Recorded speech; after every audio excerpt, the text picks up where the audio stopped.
বিশ্বজুড়ে এখন রাজনৈতিক টানাপোড়েন, যুদ্ধ আর অর্থনৈতিক অনিশ্চয়তা চলছে। বিশেষ করে ইরান যুদ্ধ পুরোপুরি নতুন এক বাস্তবতার সামনে এনে দাঁড় করিয়েছে গোটা বিশ্বকে।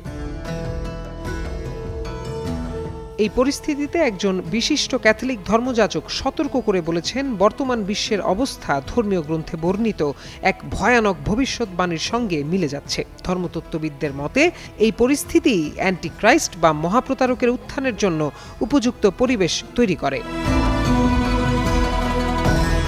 অ্যান্টিক্রাইস্ট বা মহাপ্রতারকের ধারণা বিশ্বের তিনটি বড় ধর্মেই আছে। খ্রিস্টান ধর্মে বিশ্বাস করা হয় অ্যান্টিক্রাইস্ট একজন শক্তিশালী প্রতারক হবে। সে যীশু খ্রিস্টের বিরোধিতা করবে এবং পৃথিবীর শেষ সময়ের আগে অনেক মানুষকে বিশ্বাস থেকে দূরে সরিয়ে দেবে। ইসলামী ধর্মতত্ত্বে আল মাসিহ আদ-দাজ্জালকে একজন শক্তিশালী প্রতারক হিসেবে বর্ণনা করা হয়েছে। সে শুরুতে মিথ্যাভাবে নিজেকে ঈসা আলাইহিস সালাম ও এরপর ঈশ্বর হওয়ার দাবি করবে, মানুষকে বিপথে নিয়ে যাবে এবং অনাচার ছড়িয়ে দেবে। শেষ পর্যন্ত ঈসা আলাইহিস সালাম তাকে পরাজিত করবেন।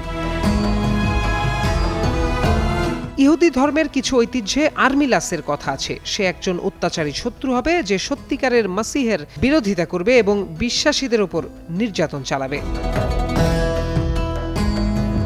ফাদার চ্যাড রিপারগার সম্প্রতি শন রায়ান শোতে উপস্থিত হয়ে এই বিষয়ে বিস্তারিত বলেছেন। তিনি আগের গির্জা নেতাদের বর্ণনা করা পরিস্থিতির সঙ্গে বর্তমান বিশ্বের মিল তুলে ধরেন। রিপারগার বলেন, এই মহাপ্রতারক এমন এক সময়ে আসবে যখন সমাজে নৈতিকতার ব্যাপক পতন ঘটবে। তার মতে এই পতন কয়েক দশক ধরে চলছে। তিনি আরও বলেন, অ্যান্টিক্রাইস্টকে বিশ্ব শাসন করতে হবে, কিন্তু সে এটা সরাসরি রাষ্ট্র পরিচালনার মাধ্যমে করবে না, বরং অর্থনীতি নিয়ন্ত্রণ করেই সে বিশ্বকে নিজের মুঠোয় রাখবে।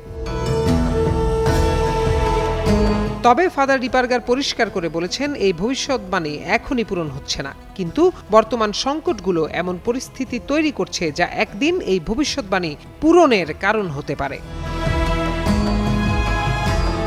প্রত্যয় দাস, যুগান্তর নিউজ।